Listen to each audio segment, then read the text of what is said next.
forever on fire. Jammu ಕಾಶ್ಮೀರದಲ್ಲಿ ಬಿಜೆಪಿಗೆ ಭರ್ಜರಿ ಮುನ್ನಡೆ ಸಿಗ್ತಾ ಇದೆ ಅನ್ನುವಂಥ ಮಾಹಿತಿ ಸಿಗ್ತಾ ಇದೆ. ಹರಿಯಾಣದಲ್ಲಿ ಕಾಂಗ್ರೆಸ್ ಭರ್ಜರಿ ಮುನ್ನಡೆಯನ್ನು ಕಾಯ್ದುಕೊಳ್ತಾ ಇದೆ. ಜಮ್ಮು ಕಾಶ್ಮೀರದಲ್ಲಿ ಬಿಜೆಪಿಗೆ ಮುನ್ನಡೆ ಆಗ್ತಾ ಇದೆ.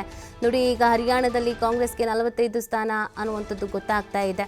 ಹರಿಯಾಣದಲ್ಲಿ ಕಾಂಗ್ರೆಸ್ ಭರ್ಜರಿಯಾದಂಥ ಮುನ್ನಡೆಯನ್ನು ಕಾಯ್ದುಕೊಳ್ತಾ ಇರುವಂಥದ್ದು. 45 ಸ್ಥಾನಗಳ ಮುನ್ನಡೆ, ಬಿಜೆಪಿಗೆ 22 ಸ್ಥಾನಗಳ ಮುನ್ನಡೆ ಸಿಗ್ತಾ ಇದೆ ಹರಿಯಾಣದಲ್ಲಿ.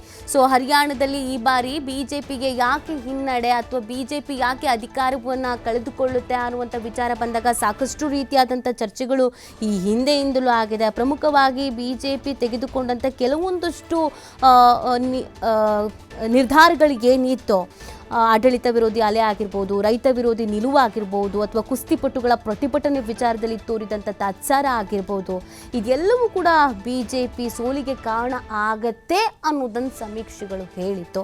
ಸೊ ಆ ಕಾರಣಕ್ಕಾಗಿ 10 ವರ್ಷದ ಬಳಿಕ ಹರಿಯಾಣದಲ್ಲಿ ಕಾಂಗ್ರೆಸ್ ಮರಳಿ ಅಧಿಕಾರವನ್ನು ಪಡ್ಕೊಳ್ಳುತ್ತೆ ಅನ್ನೋದನ್ನು ಕೂಡ ಸಮೀಕ್ಷೆಗಳು ಹೇಳ್ತಾ ಇದ್ವು. ಅದರಂತೆ ನಾವು ನೋಡ್ತಾ ಇದ್ದೀವಿ, ಹರಿಯಾಣದಲ್ಲಿ ಕಾಂಗ್ರೆಸ್ ಭರ್ಜರಿಯಾಗಿ ಮುನ್ನಡೆಯನ್ನು ಕಾಯ್ದುಕೊಳ್ತಾ ಇರುವುದನ್ನು ನಾವು ಗಮನಿಸ್ತಾ ಇದ್ದೀವಿ. ಕಾಂಗ್ರೆಸ್ನಲ್ಲಿ ಈಗ 45 ಸ್ಥಾನ ಕಾಂಗ್ರೆಸ್ ಹರಿಯಾಣದಲ್ಲಿ, ಬಿಜೆಪಿಗೆ 22 ಸ್ಥಾನದ ಮುನ್ನಡೆ ಅನ್ನೋದು ಗೊತ್ತಾಗ್ತಾ ಇದೆ.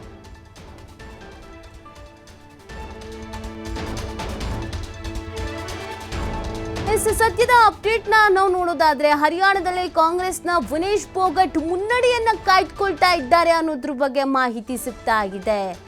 ಹರಿಯಾಣದಲ್ಲಿ ಕಾಂಗ್ರೆಸ್ನ ವಿನೇಶ್ ಫೋಗಟ್ ಮುನ್ನಡೆಯನ್ನ ಕಾಯ್ದುಕೊಳ್ತಾ ಇದ್ದಾರೆ ಅನ್ನೋದ್ರ ಬಗ್ಗೆ ಮಾಹಿತಿ ಸಿಗ್ತಾ ಇದೆ. ಜುಲನಾ ಕ್ಷೇತ್ರದಲ್ಲಿ ಬಿಜೆಪಿಗೆ ಭಾರೀ ಹಿನ್ನಡೆ ಆಗ್ತಾ ಇದೆ ಅನ್ನುವಂಥ ಮಾಹಿತಿ ಸಿಗ್ತಾ ಇದೆ.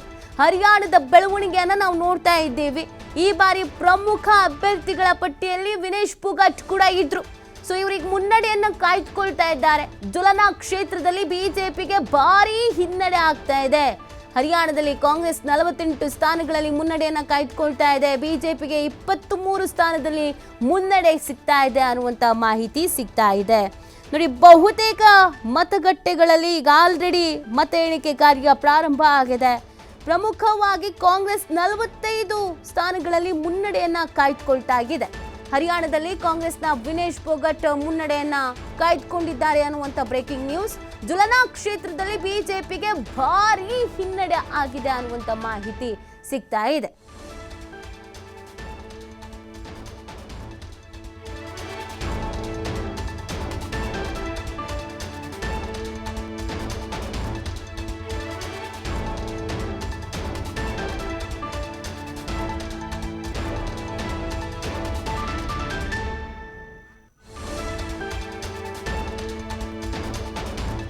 ಈ ಬಾರಿ ಹರಿಯಾಣದ ರಿಸಲ್ಟ್ನ ನಾವು ಗಮನಿಸ್ತಾ ಇದ್ದೀವಿ. ಬಹಳಷ್ಟು ನಿರೀಕ್ಷೆ ಇದ್ದಿದ್ದು ಈ ರಿಸಲ್ಟ್ ಮೇಲೆ ಏನಾಗಬಹುದು ಅಂತ. ಸದ್ಯಕ್ಕೆ ಇದೀಗ ಇಲ್ಲಿ ಕಾಂಗ್ರೆಸ್ ಮುನ್ನಡೆಯನ್ನ ಕಾಯ್ದುಕೊಳ್ತಾ ಇದೆ ಅನ್ನುವಂಥ ಮಾಹಿತಿ ಸಿಗ್ತಾ ಇದೆ. ಬಹುತೇಕ ಕ್ಷೇತ್ರಗಳಲ್ಲಿ ಕಾಂಗ್ರೆಸ್ ಮುನ್ನಡೆಯನ್ನ ಕಾಯ್ದುಕೊಳ್ತಾ ಇದೆ ಅನ್ನುವಂಥ ಒಂದು ಅಪ್ಡೇಟ್ ನ್ಯೂಸ್ ಲಭ್ಯವಾಗ್ತಾ ಇದೆ. ಬಿಜೆಪಿಗೆ ಮೊದಲ ಹಂತಗಳಲ್ಲಿಯೇ ಹಿನ್ನಡೆ ಆಗ್ತಾ ಇರೋದ್ರ ಬಗ್ಗೆ ಕೂಡ ನಾವು ನೋಡ್ತಾ ಇದ್ದೀವಿ. ನೋಡಿ, ಪ್ರಮುಖವಾಗಿ ಈ ಬಾರಿ ಕಾಂಗ್ರೆಸ್ ಅಧಿಕಾರಕ್ಕೆ ಬರುವಂಥ ಸಾಧ್ಯತೆಗಳು ಇದೆ ಅನ್ನೋದನ್ನು ಸಮೀಕ್ಷೆಗಳು ಹೇಳಿದ್ವು. 10 ವರ್ಷದ ನಂತರ ಕಾಂಗ್ರೆಸ್ ಮರಳಿ ಅಧಿಕಾರಕ್ಕೆ ಬರುತ್ತೆ ಅನ್ನೋದನ್ನ ಸಮೀಕ್ಷೆಗಳು ಭವಿಷ್ಯ ನುಡಿದಿದ್ವು. ಯಾಕಂದ್ರೆ ಕೆಲವೊಂದು ಆಡಳಿತ ವಿರೋಧಿ ಅಲೆ ಬಿಜೆಪಿಗೆ ಇನ್ನಿಲ್ಲದಂಥ ತಲೆನೋವನ್ನು ತಂದಿತ್ತು.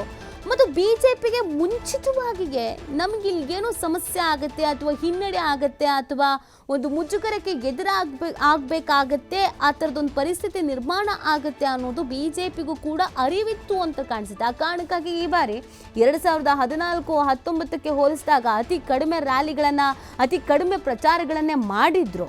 ನೋಡಿ, ಪ್ರಮುಖವಾಗಿ ರೈತ ವಿರೋಧಿ ನಿಲುವುಗಳು ಹರಿಯಾಣದಲ್ಲಿ ಬಿಜೆಪಿಗೆ ಮುಳುವಾಗ್ತಾ ಇದೆಯಾ ಅನ್ನೋದೊಂದು ಪ್ರಶ್ನೆ.